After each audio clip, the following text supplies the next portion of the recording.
Here we go. Shh. My Quiet mom on set. always has some fake hope in me. She'd lock me in the room whenever I wasn't fulfilling her desire. Would there be monsters? Yet I found myself glancing at the darkness. I could use the lights.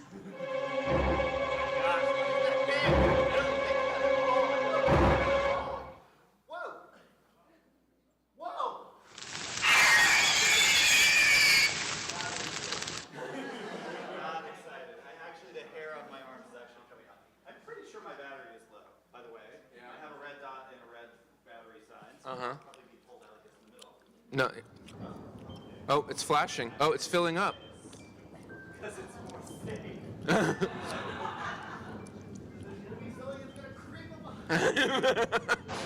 See, Shannon, aren't you glad we didn't put you in this one?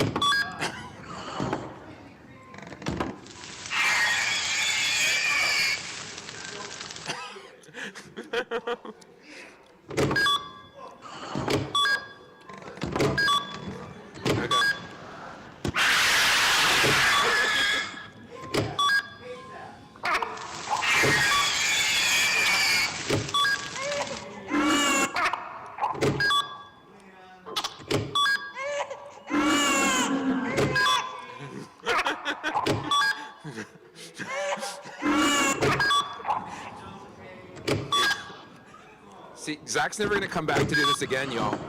There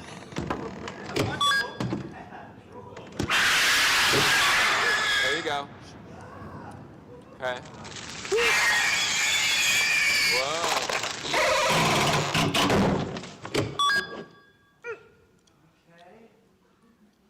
Oh, sound stopped. Oh.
Oh no. Man, it's...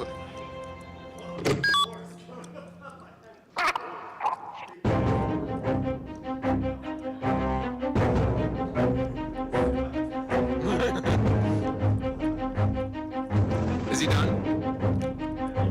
Okay, cool, yay. Woo, you survived, or not. You survived. I don't know if the character survived. Yeah, I just let the character die. Oh, man. Sorry. That'll wake you up. Yeah. Not the experience I was expecting. Woo! All right, we do have some predictions here. All right, prediction one. I'm sweaty from that. The guest will successfully turn on the torch, the flashlight, and attempt to illuminate the room. Yeah. So did you have a flashlight? Yeah, I had a flashlight. I totally thought the battery thing was the headset I was wearing, which was gonna run out of battery, and I thought, oh, this is gonna, I did not understand that to be part of the game.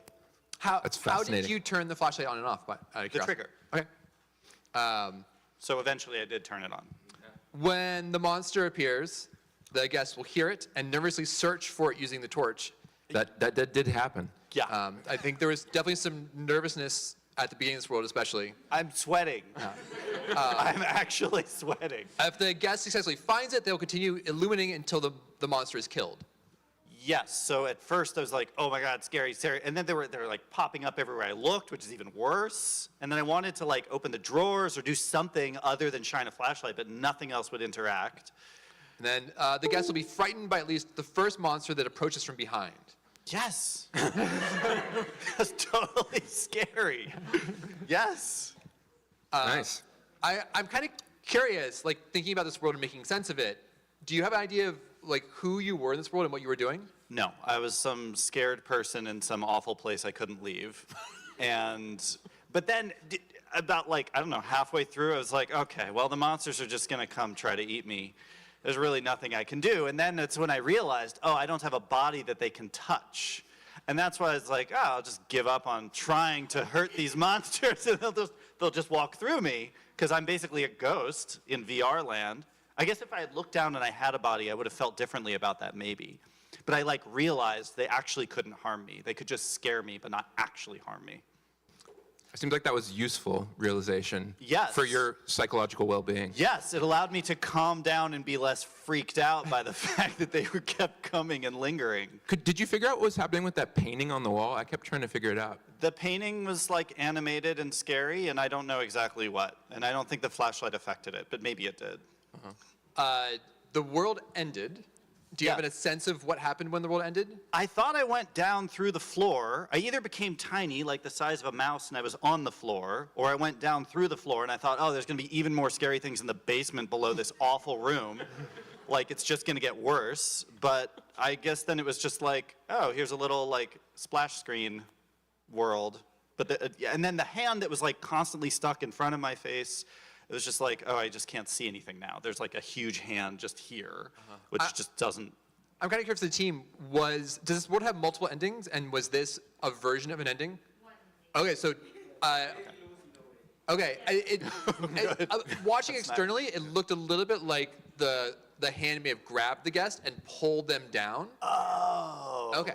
Because that was those big arms that came from the same blue corner of the room. I thought it was like a dragging you down to hell moment or something. Okay. Yeah. Okay. Yeah. Good. Cool. Well, anyway, thank you so much for being a guest. Yeah. In a world that I'm very glad you were the guest and I wasn't. Yeah, we're glad that it was you and not us. Yeah. Let's talk about the team. Definitely you got an emotional reaction for your world.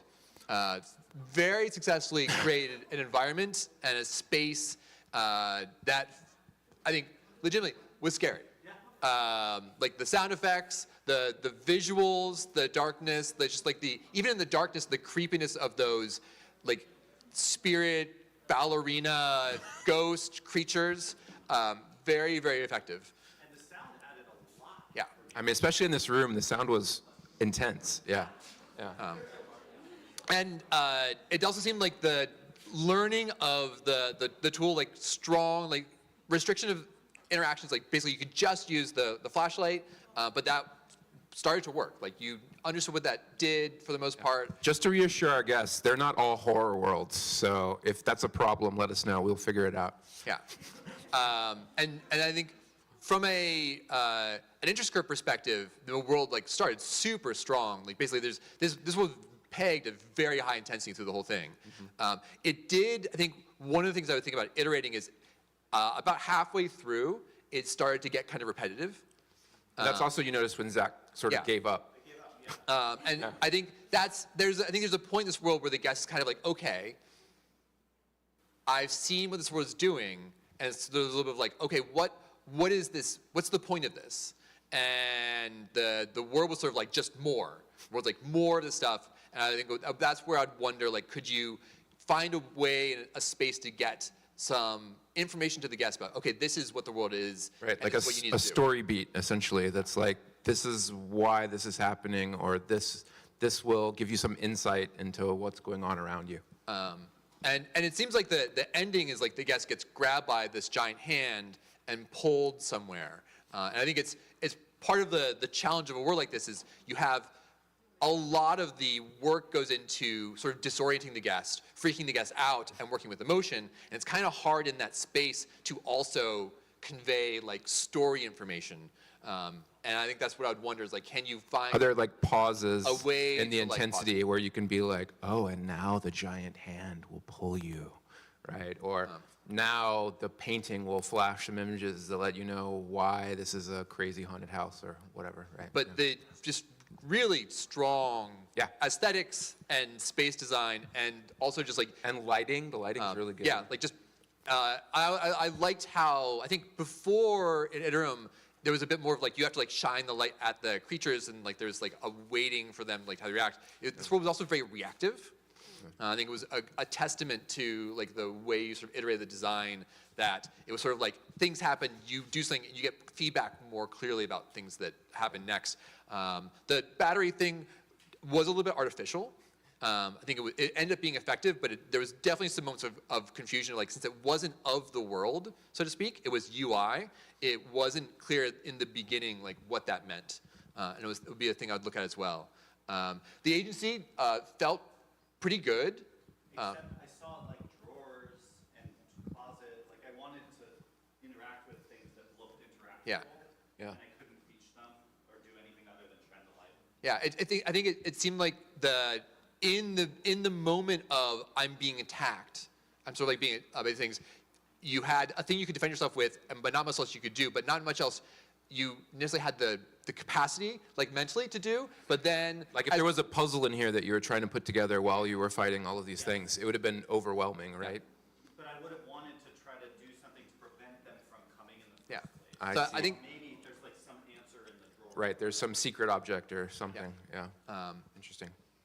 But overall, like just strong escalation of like a place and a feeling and of terrifying the guests in a way that ended up being fairly effective. And we hope Zach will come back again next year, despite having terrified him. So yeah, Good work. you can request a non-horror world next time.